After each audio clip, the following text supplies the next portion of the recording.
crews from Central Maine Power and Versant were out today trying to get all their customers back online after that storm yesterday.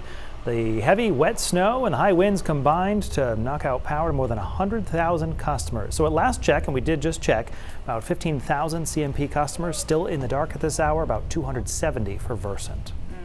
That wind's still whipping around too. You got power yet?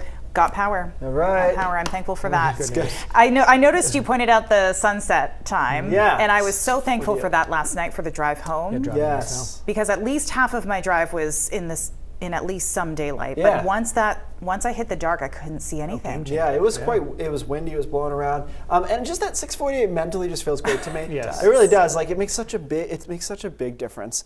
All right, let's take a look at snowfall totals from this storm. I think David showed earlier some of the top ones across the New England, the Northeast. There were 3 feet. There was over 3 feet in a couple of spots. We didn't get that, in Maine. Really, most of us fell in kind of the 5 to 10 inch range. A couple of 11s around too. I'm going to talk about a snowfall total that I didn't like in a minute, but I don't want to start now because I might not get the rest of the weather in. I'll just be complaining about it the whole time.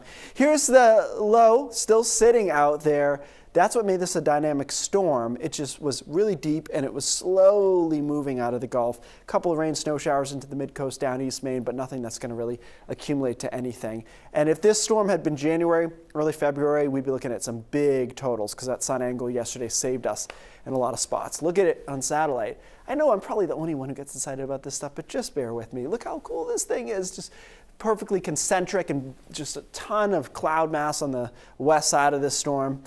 All right, I'll move on. Winds northwest here still 30, 35 miles an hour. So not going to do any additional damage, but breezy through the first half of tonight, and then things settle down later tonight. We drop down to the 20s, a couple of teens across far northern Maine. Tomorrow's a nice day. It's quiet, mixture of sun and clouds. I think we could get in the low 40s along the coastline, 43, 44 maybe. Inland closer to 40 degrees, mountains into the 30s through most of the day. But it's dry and quiet. And then clouds increase here on Friday, and we've got a little system coming in Friday night that we'll talk about in a minute.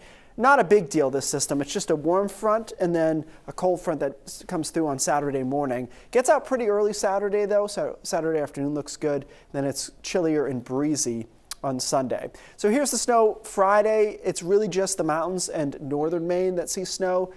Inland and along the coast, this is rain showers right from the get-go. That snow continues through about midnight, and then we get the front out of here, and I think Saturday afternoon we could get to 50 degrees. I didn't bother with a map for this because it's an inch or 2, maybe 3 at the high terrain. Not going to be a big deal. Quiet, guys. That's really it. From Sunday straight through. It's a little chilly Sunday. Monday, Tuesday, Wednesday look good. Okay, let me complain about the snowfall total. Yeah, let's hear it. So the official snowfall total in Portland was 4.1 inches. And I just want to say that I was here all day yesterday into the night. I was here in the early morning hours as well.